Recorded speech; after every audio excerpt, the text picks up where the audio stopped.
Guys, स्वागत है आप सबका आपके अपने यूट्यूब चैनल बॉलीवुड न्यूज़ में। आज जिस पर्सनालिटी के बारे में हम बात करेंगे, इन्होंने अपनी करियर की शुरुआत की 92 में और 96 तक इनका करियर ख़त्म भी हो गया। लेकिन इन 4 सालों में इन्होंने नींद उड़ा दी माधुरी दीक्षित की, एक फिल्म रिजेक्ट कर दी शाहरुख खान के साथ और काम कर लिया अक्षय कुमार के साथ। इतने कम सालों में इतनी ऊंचाई तक ये एक्ट्रेस पहुंच चुकी थी, लेकिन आज बॉलीवुड इंडस्ट्री बिल्कुल गुमनाम है, गायब है। बात करेंगे माधुरी दीक्षित के लुक अलाइक कही जाने वाली फरहीन की। एक्ट्रेस फरहीन की लाइफ से जुड़ी हुई वो बातें आज आपको बताऊंगी जो आपने शायद ही कभी सुनी होगी। फरहीन का जन्म चेन्नई की एक तमिल मुस्लिम फैमिली में हुआ। फरहीन बचपन से ही बेहद खूबसूरत थी और बड़े होकर उन्हें फिल्म इंडस्ट्री में आने में ज़्यादा तकलीफ नहीं हुई। उन्होंने अपने करियर की शुरुआत सन 1992 की फिल्म जानते नाम से शुरुआत की। ये फिल्म सुपरहिट रही। इस फिल्म ने रोनिक रॉय जैसा बेहतरीन कलाकार इस इंडस्ट्री को दिया और फरहीन भी रातों रात इस फिल्म से चमक गई। सबसे ज़्यादा चमकी अपने लुक्स के लिए, क्योंकि उनके लुक्स हूबहू माधुरी दीक्षित से मिलते थे। फीचर्स बहुत मैच करते थे और हेयर स्टाइल भी वैसा ही था। यही कारण था कि फरहीन इसी फिल्म के बाद बॉलीवुड इंडस्ट्री में नोटिस हो गई। जानते नाम फिल्म के बाद फरहीन को काफ़ी फिल्म के ऑफर भी आने लगे। इसी दौरान उन्हें साउथ इंडस्ट्री भी ऑफर आए। तब उन्होंने सभी तरफ के काम लेना शुरू कर दिया। कनाडा, तमिल, हर तरह की फिल्म में उन्होंने काम किया। इसी दौरान अक्षय कुमार के साथ सैनिक फिल्म की, आग का गोला, तहकीकात सब फिल्मों में नजर आई। फरहीन को कम ही समय में फिल्में आराम से मिल रही थी। उन्हें फिल्में पाने के लिए स्ट्रगल नहीं करना पड़ रहा था। इसी दौरान फरहीन को बाजीगर फिल्म भी ऑफर हुई थी।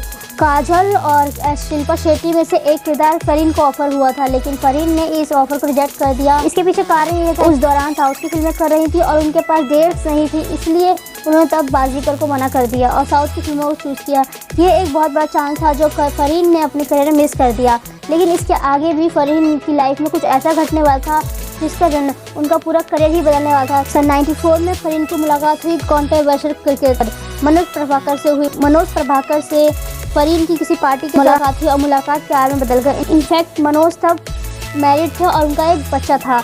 उसके बावजूद मनोज अपने आप को फरहीन के प्यार में पड़ने से रोक नहीं पाए और वो फरहीन साथ लिविंग में रहने चले गए। कहा तो ये भी जाता है कि फरहीन की शादी ऑलरेडी हो चुकी थी। इनफैक्ट उनकी चाइल्ड मैरिज हुई थी, जिसके बाद ये सिस्टम होता है कि शादी बचपन में करवा दी जाती है और फिर से अपने पेरेंट्स के आप घर में रहते हैं। अडल्ट होने के बाद आपको ससुराल जाने को कहा जाता है। और जब फरहीन भी 18 सालों की हो गई तब उनकी फैमिली ने उनको भेजना चाहा तो फरहीन ने जाने को मना कर दिया। उनके घर से उनके ग्रैंड पेरेंट्स को सपोर्ट मिला, जिसके तहत वो अपने घर पे ही रही और अपने हस्बैंड से उन्होंने तलाक ले लिया और ग्लैमर्स की दुनिया में उन्होंने कदम रखा। मनोज के साथ फरहीन अपनी नई ज़िंदगी की एंजॉय करने ही लगी थी कि उसी दौरान संध्या, जो कि मनोज की पहली वाइफ थी, उनको इनके अफेयर के बारे में पता चल गया और ये बातें मीडिया तक आने लगी। कहा जाता है कि 4 सालों तक फरहीन को डेट करने के बाद मनोज ने फरहीन से सीक्रेट निकाह भी कर लिया और दोनों को एक बेटा भी हुआ। फरहीन अपनी पर्सनल लाइफ में इतनी ज़्यादा बिजी हो गई कि 96 के बाद उन्होंने फिल्मों में काम ही नहीं किया और वो मुंबई से दिल्ली शिफ्ट हो गई। इसी दौरान यह भी सुनने में आया था कि मनोज पर बैटिंग का एग्ज़ाम भी लगा है। उनका नाम काफ़ी कंट्रोवर्सी में उछला और खबर ये भी आई थी कि संध्या, जो उनकी वाइफ है, वो उन्हें डिवोर्स नहीं देना चाहती है और मनोज ने भी फरहीन को छोड़ दिया है और वो अपनी पहली वाइफ संध्या के साथ रहने चले गए हैं। बॉलीवुड इंडस्ट्री से निकलने के बाद फरहीन के साथ क्या हुआ, वो कैसी ज़िंदगी जी रही थी, इसके बारे में किसी को कुछ नहीं पता था और ना ही किसी ने जानने की कोशिश की, क्योंकि ये बॉलीवुड नए चेहरों की दुनिया है। एक जाता है दूसरी आती है, ये वाला सिस्टम इस वाली इंडस्ट्री में चलता ही रहा है। यही कारण है कि फरहीन कब गायब हो गई दुनिया को पता ही नहीं चला और ना ही किसी ने जानने की कोशिश करी।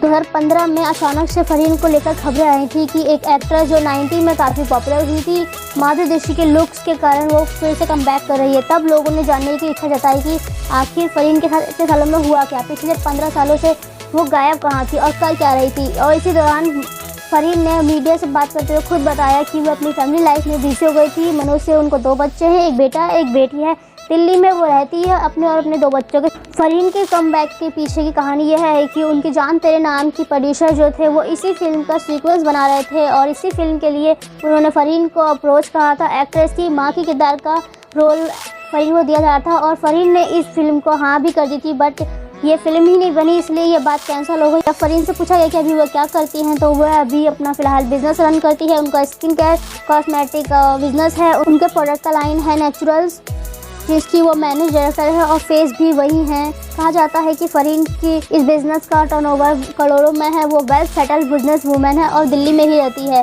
फरहीन कहती हैं कि वो अपनी लाइफ में इतनी बिजी हो गई कि बॉलीवुड इंडस्ट्री में उनका आना जाना हुआ ही नहीं। इसके बाद बहुत कम सेलिब्रिटी उनके फ्रेंड्स थे जिसके कारण बॉलीवुड से उनका कॉन्टैक्ट ही खत्म हो गया। फरहीन आज अपनी फैमिली के साथ एक प्राइवेट जिंदगी बिता रही है और बॉलीवुड इंडस्ट्री को छोड़ने के बाद उन्होंने भी पीछे मुड़कर कभी नहीं देखा। बॉलीवुड में कई सारी ऐसी एक्ट्रेसेस है और आई और गायब हो गई छोटे टाइम के लिए ही, लेकिन उन्होंने सुर्खियां बहुत बटोरी। वेल, आपको क्या लगता है, अगर फरहीन के पास्ट में कुछ चेंजेस करते जाए कि उनके मनोज से मुलाकात ही नहीं होती और वो अपनी फिल्मी करियर को ही कंटिन्यू करती, तो क्या वो माधुरी टक्कर दे पाती? क्या वो उतनी हाइट तक जा पाती जितनी माधुरी गई थी?